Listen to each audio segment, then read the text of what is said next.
हमारे साथ son of Malla VIP party के प्रमुख मुकेश सहनी जी हैं। सारण में आप प्रचार करने आए हैं रोहिणी आचार्य जी के लिए तेजस्वी के साथ रूडी से मुकाबला। एक जमाने में यह सीट लालू परिवार का गढ़ था, लालू जी 4 बार जीते, रूडी जी भी 4 बार जीते हैं, सबसे हॉट सीट है, क्या लग रहा है?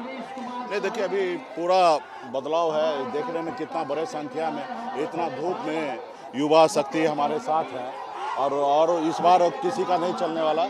रूडी एक टाइम था कि जीत लिए, लेकिन अभी वो बिल्कुल ही नहीं रहेंगे और जनता के बीच में वो रहते नहीं हैं और वो जनता से हाथ भी नहीं मिलाते। हाथ मिलाने से पहले हाथ को सैनिटाइज करते हैं और मिलाने के बाद को हाथ को सैनिटाइज करते हैं। तो वो अभी जनता के बीच से निखर चुका है। इस बार ही उनको टिकट भी नहीं मिलना था और ये संकेत पहले से भी क्लियर था, लेकिन कुछ ऐसा हुआ कि मोदी जी एक साथ में सबको स्वीकार नहीं कर सकते थे, तो मजबूरी बिहार में कुछ नेता को आगे लाना पड़ा और लाए, लेकिन वो सफल नहीं होंगे।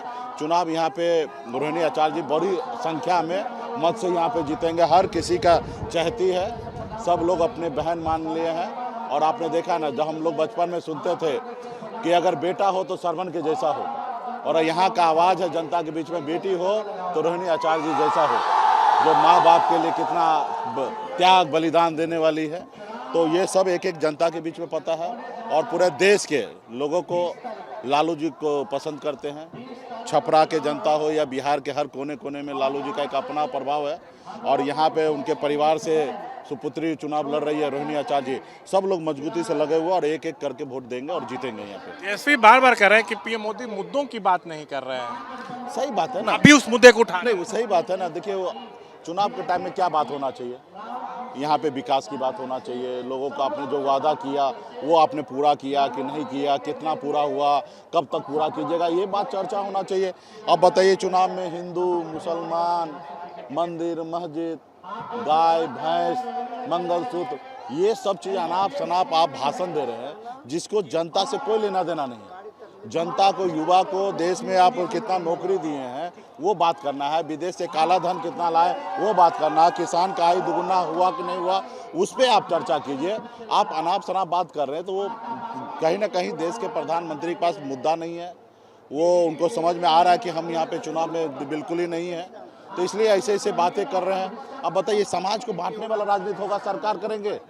एक जातीय विशेष को लेकर टिप्पणी करना, तो हम क्या खा रहे हैं उसके ऊपर टिप्पणी कर रहे हैं, हम क्या पहने उसके ऊपर टिप्पणी करना, ये सरकार का काम नहीं है। अभी 3 सीट पर लड़ रहे हैं महागठबंधन में, सभी 40 सीटों पर महागठबंधन की क्या स्थिति है? बहुत ही अच्छा है और हम सब तो कोई ज्योतिषी है नहीं और हम जनता को पूरा सम्मान करते हैं। जनता जो है वो मालिक है और जनता हमारे साथ है। हमें पूरा विश्वास है कि मैक्सिमम सीट हम लोग जीतेंगे। हम बीजेपी के जैसे नहीं है कि 400 बोलेंगे, फिर बाद में कुछ दिन के बाद 300 बोलेंगे, फिर कुछ दिन के बाद 200 बोलेंगे। अभी देखिए ना, चिराग पासवान ने कल बोला ना कि नहीं 300 जीत लेंगे, और कुछ दिन के बाद 2-4 दिन के बाद आएंगे कहेंगे कि भाई 200 जीतेंगे, और फिर कुछ दिन के बाद आएंगे बोलेगा 150 जीतेंगे। तो ये लोगों का एक टारगेट है, लोगों को खुश करने के लिए। वो इस बार नहीं चलने वाला। मैक्सिमम सीट हम लोग जीतेंगे। सरकार बनाने के लिए कंफर्टेबल सरकार हमको बना रहेगा। तेजस्वी का एक बयान आया कि नीतीश पर कि चाचा भले एनडीए में है, उनका शरीर उधर है लेकिन मन इधर है और उनका आशीर्वाद हमको मिला हुआ है। तो क्या एनडीए में सब कुछ ठीक नहीं है? क्या नीतीश आ रहे हैं महागठबंधन? नहीं, देखिए, ये सच्चाई है कि एनडीए में कंफर्टेबल नहीं है। नीतीश कुमार जी को टारगेट किया जा रहा है, उनको परेशान किया जा रहा है।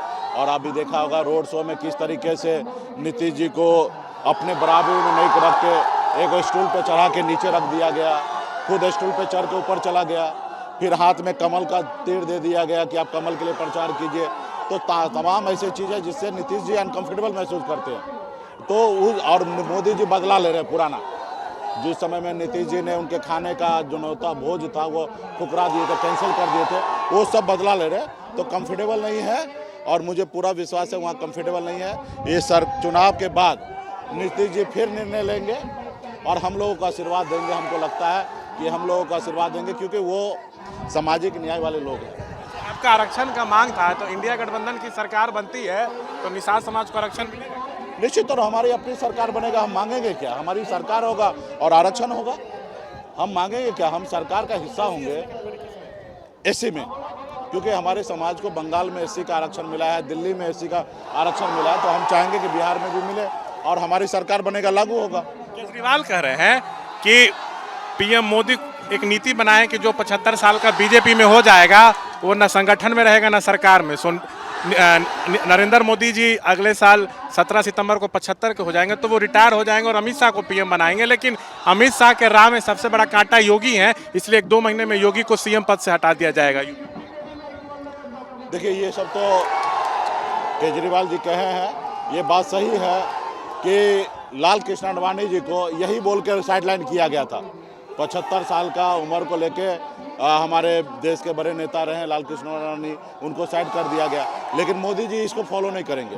एक वीडियो वायरल हो रहा है जिसमें कुछ आरजेडी के कार्यकर्ता है यंग, हाथ में आरजेडी का झंडा लिए हैं, कहा जा रहा है मुंगेर का वो वीडियो है, और वो अपर कास्ट को गाली दे रहे हैं, खासकर भूमियार।